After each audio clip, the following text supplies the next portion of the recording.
నమస్తే అండి. నేను వాణి. నా ఛానల్ ఫస్ట్ టైం చూస్తుంటే ప్లీజ్ లైక్ చేసి, షేర్ చేయండి, సబ్స్క్రైబ్ చేసుకోండి. ప్రేమించి పెళ్లి చేసుకున్న భార్య, భర్త ఇంట్లో లేనప్పుడు ఎవరితోనో ప్రేమ కబుర్లు చెప్పడం విన్నామని పక్కింటి వాళ్ళు చెప్పింది విని నిర్ఘాంతపోయాడు ఆ భర్త. ఎలాగైనా భార్యని రెడ్ హ్యాండెడ్‌గా పట్టుకోవాలని ఒక ప్లాన్ వేశాడు. కానీ తన భార్య గురించి ఇంకో భయంకరమైన నిజం తెలిసింది. మరి ఆలస్యం ఎందుకు? అదేమిటో మరి తెలుసుకుందామా? కంగ్రాట్స్ చంద్ర! మొత్తానికి ఒక ఇంటివాడివయ్యావు. Thank you sir. వెళ్ళి భోజనం చేయండి. ఏరా చంద్ర, మొత్తానికి అనుకున్నది సాధించావు. గటికుడివే. ఏదో అలా కుదిరింది లేరా.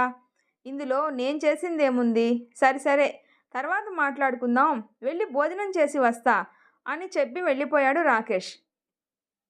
పెళ్లి హడావుడి అంతా అయిపోయింది. ఎక్కడి వాళ్ళు అక్కడ వెళ్ళిపోయారు. ఇక మిగిలింది చంద్ర ఇంకా రాధ. ఇద్దరూ ఒకరి ఎదురుగా ఇంకొకరు కూర్చొని ఉన్నారు. నీకు తెలుసా రాధా, మొదటిసారి నిన్ను ఎప్పుడు చూశానో?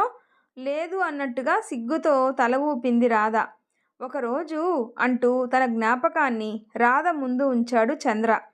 ఆ రోజు నేను ఆఫీస్కి వెళ్ళే దారిలో నువ్వు బస్ స్టాప్లో వెయిట్ చేస్తూ ఉన్నావు.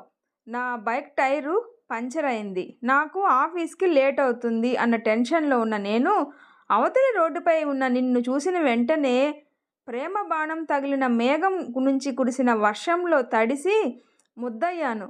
ఆ రోజే డిసైడ్ అయ్యాను, పెళ్ళి అనేది చేసుకుంటే నిన్నే చేసుకోవాలి అని. ఆ రోజు నుంచి నిన్ను ఫాలో అవడం మొదలుపెట్టాను. ఆకలేసినప్పుడు ఏదైనా తింటే కడుపు నిండిపోయేది. దాహం వేస్తే ఏదైనా తాగితే తీరేది. కానీ నిన్ను ఎంతసేపు చూసినా నా మనసు నిండేదే కాదు. అలా ఒకరోజు నీతో మాట్లాడదాం అని ట్రై చేస్తే నా చెంప చెళ్ళు అనిపించావు. గుర్తుందా అనగానే సిగ్గుతో మొహాన్ని తన చేతులతో దాచుకుంది. అలా తన జ్ఞాపకాల్ని నెమరు వేసుకుంటూ గడిపేశాడు చంద్ర. కొత్త కాపురం చాలా బాగుంది. చుట్టుపక్కల వాళ్ళు ఈర్ష్యపడేలాగా ఉన్నారు. మనకి దిష్టి తగులుతుందేమో అనుకుంటూ ఫోన్లో చెప్పి నవ్వుతున్నప్పుడు వాళ్ళ బాస్ నుంచి పిలుపు రాగానే మళ్ళీ కాల్ చేస్తా అని చెప్పి ఫోన్ పెట్టేశాడు. ఊరు వెళ్ళే పని పడింది. వారం రోజుల ట్రిప్పు. ఆఫీస్ పనిపైన వెళ్ళక తప్పట్లేదు. కొత్త కాపురం. రాధని వదిలి వెళ్ళాలంటే కష్టంగానే ఉంది చంద్రాకి. తాను ఒంటరిగా ఉంటుందో లేదో అన్న అనుమానం. రాధ వాళ్ళ అమ్మ వాళ్ళు ఊరి నుంచి వచ్చే పరిస్థితి అయితే లేదు. ఒక రెండిళ్ళ అవతల ఉన్న తన స్నేహితుడికి చెప్పి వెళ్ళాడు చంద్ర. రోజు ఫోన్ చేసి మాట్లాడించేవాడు. ప్రతిరోజు జరిగిన విషయాలు పూసగుచ్చినట్టు చెప్పేవాడు. అలా 4 రోజుల తర్వాత ఒక ఫోన్ వచ్చింది. తాను చేస్తున్న పనిని మధ్యలో వదిలేసి టెన్షన్ పడుతున్నాడు. ఏం చేయాలో అర్థం కావటం లేదు. రాత్రంతా నిద్రే లేదు. ఇంకా 3 రోజుల పనిని వదిలేసి వాళ్ళ బాస్కి ఫోన్ చేసి ఒక ముఖ్యమైన పని ఉంది అని హైదరాబాద్ వచ్చేశాడు. రావటం తన స్నేహితుడి ఇంట్లో దిగాడు. వాడు లేడా అని అడిగితే పొద్దున్నే ఆఫీస్కి వెళ్ళాడు, సాయంత్రం కల్లా వచ్చేస్తాడు అని చెప్పి విశ్రాంతి తీసుకోమని జరిగిందంతా చెప్తుంది. తను తరచూ వాళ్ళ ఇంటికి వెళ్ళేటప్పుడు నాకు రోజు ఒక మగ గొంతు వినిపించేది. ఒకసారి కాదు, ఇలా చాలాసార్లు జరిగింది. అది కూడా ప్రేమ గురించి మాట్లాడటం నేను నా చెవులారా విన్నానన్నయ్యా. అందుకే నీకెక్కడ అన్యాయం జరుగుతుందో అని ఫోన్ చేశాను. ఎక్కడ నీ పరువు పోతుంది అని ఈ విషయం మా ఆయనకి కూడా చెప్పలేదన్నయ్యా. తన కళ్ళతో చూస్తేనే కానీ నేను నమ్మను అని పట్టుపట్టాడు. కొద్ది రోజులు ఆ చుట్టుపక్కలే ఒక హోటల్లో రూమ్ తీసుకొని ఉండాలి అని నిర్ణయించుకున్నాక మరుసటి రోజు అనుకోకుండా ఒక టైంలో తన ఇంటికి తనే దొంగదారిలో వెళ్ళాడు. అక్కడ నక్కి నక్కి చూస్తూ ఉన్నాడు.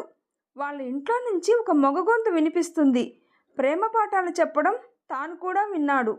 అది విని షాక్ అయ్యాడు. తన స్నేహితుడికి ఫోన్ చేశాడు. తనని నా ప్రాణం కన్నా ఎక్కువగా ప్రేమించారా, తను మూగది అని తెలిసి కూడా పెళ్లి చేసుకున్నాన్రా. అక్కడికి వాళ్ళ అమ్మ వాళ్ళు తాను నాకు సరిపోదు, వద్దు వద్దు అంటున్నా వినకుండా మా ఇంట్లో వాళ్ళు ఇంట్లో ఒప్పించి మరీ పెళ్లి చేసుకున్నా. పెళ్ళయి 1 నెల కూడా తిరగకుండానే ఇలా జరుగుతుంది అని నేను అస్సలు ఊహించలేదు. వెక్కి వెక్కి ఏడ్చాడు.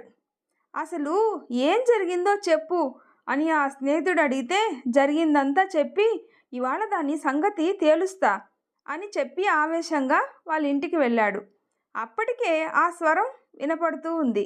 ఆవేశంగా తలుపు తీశాడు. ఉన్నట్టుండి ఆ స్వరం ఆగిపోయింది. ఇల్లంతా వెతికాడు. వంటింట్లో ఉన్న రాధ చంద్రాన్ని చూసి చాలా ఆనందపడింది. వచ్చి గట్టిగా వాటేసుకుంది.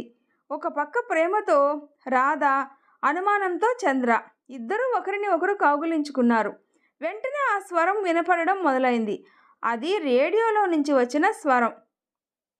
రోజు రేడియోలో స్టేషన్ నెంబర్ 143, ఆ స్టేషన్ పేరు ప్రేమించండి బాసు ప్రేమ పాఠాలు ప్రసారం చేస్తున్నారు. రాధకి ఎంతో ఇష్టమైన స్టేషన్లో ఇష్టమైన స్వరంలో వినడం ఇంకా ఇష్టం. తను మూగది కావడం వల్ల ఆ స్వరం వింటూ మంత్రముగ్ధురాల అవుతుంది. అప్పుడు కరెంటు పోవడం వల్ల మూగపోయిన ఆ స్వరం మళ్ళీ మొదలవగానే అది రేడియో నుంచి అని తెలుసుకొని ఊపిరి పీల్చుకున్నాడు. అనవసరంగా తనని అనుమానిస్తున్నాను అని తన తప్పు తెలుసుకొని తనని తాను తిట్టుకొని వెంటనే స్నేహితుడికి జరిగిందంతా చెప్పాడు. ఆ స్నేహితుడు తన భార్యని చితక్కొట్టాడు. ఇంకోసారి ఇలా చేస్తే నీకు విడాకులు ఇచ్చేస్తా అని చెప్పి బెదిరించాడు. చంద్ర తనని అనుమానించడం మానేసి ఇంకా ఎక్కువ ప్రేమించడం మొదలుపెట్టాడు. రాధ ఊహించుకున్న దానికంటే కూడా ఎక్కువ ప్రేమిస్తున్నాడు. అలా ఒక 6 నెలలు గడిచిపోయాయి. ఒకరోజు తనకి ఒక కొత్త నెంబర్ నుంచి ఒక మెసేజ్ వస్తుంది. మీకు ఒక విషయం చెప్పాలి అని. అది తెలియాలంటే ఈ కింద ఉన్న లింక్ క్లిక్ చేయండి. వెంటనే దాన్ని డిలీట్ చేశాడు. ఒకరోజు ఆఫీస్కి వెళ్ళేటప్పుడు నువ్వు అన్ని తలుపులు కిటికీలు వేసుకో, ఆ పక్కింట్లో ఏదో ఫంక్షన్ జరుగుతుంది, వాళ్ళు పాటలు పెద్ద సౌండ్తో పెడతారు, నీకు బాగా డిస్టర్బ్ అవుతుంది అని చెప్పి ఆఫీస్కి వెళ్ళిపోతాడు. ఒంట్లో బాగాలేదు అని ఆఫీస్ నుంచి త్వరగా బయలుదేరాడు.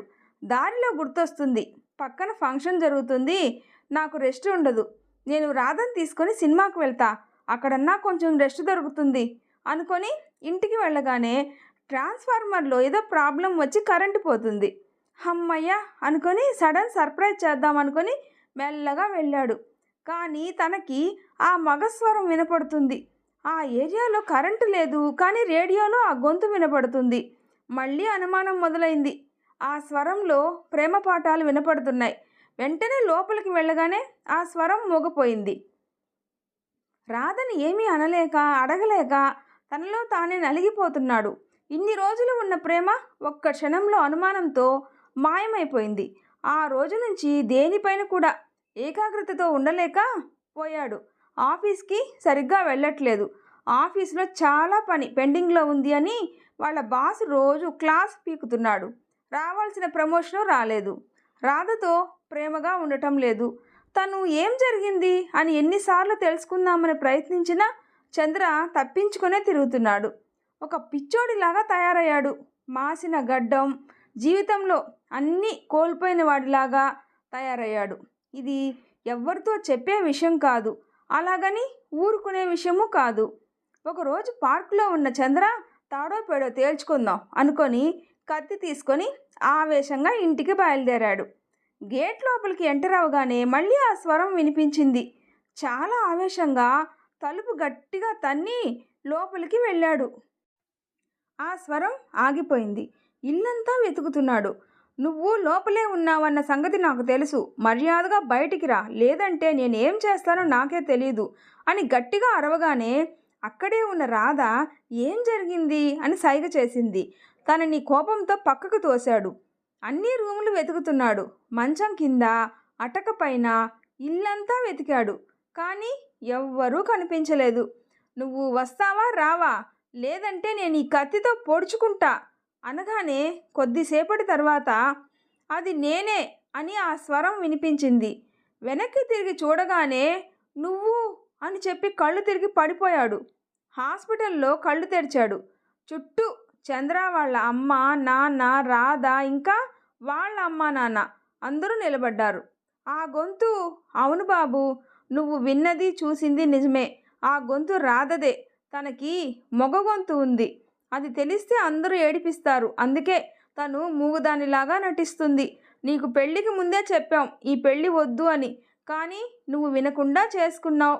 అప్పుడు షాక్లో ఉన్న చంద్ర నమ్మడానికి చాలా రోజులు పట్టింది. మెల్లిగా ఆ నిజాన్ని జీర్ణించుకుంటూ ఉన్నాడు. వాళ్ళ స్నేహితుడు వచ్చాడు పలకరించడానికి. వచ్చినప్పుడు ఒక మాట అన్నాడు. తన గొంతులో అయితే లోపం ఉండొచ్చు, కానీ తన ప్రేమలో ఏ రోజైనా లోపం కనిపించిందా అని అడిగాడు. లేదు అని చెప్పాడు. మరి ఇంకా ఎందుకు అంత ఆలోచిస్తున్నావు? తను ఏ తప్పు చేయలేదు, చేసింది నువ్వే అనుమానించటం. ఇంకో విషయం చెప్పాలి, ఆ స్వరానికి చాలామంది ఫ్యాన్స్ కూడా ఉన్నారు. రేడియోలో 143 ఛానల్లో వచ్చే ప్రేమ పాఠాలు చెప్పేది ఎవరో కాదు, రాధనే. రోజు ఇంట్లో నుంచి రికార్డ్ చేసి రేడియోకి పంపించడం, అది వాళ్ళు ప్రసారం చేసినప్పుడు తిరిగి వినటం తనకు అలవాటు అని వాళ్ళ అమ్మ చెప్పింది అని చెప్పాడు. అవునా అని మళ్ళీ షాక్ అయ్యాడు. మొత్తానికి చంద్ర మారిపోయాడు. తనని పట్టుకున్న అనుమానం అనే పెనుభూతాన్ని వదిలించుకున్నాడు.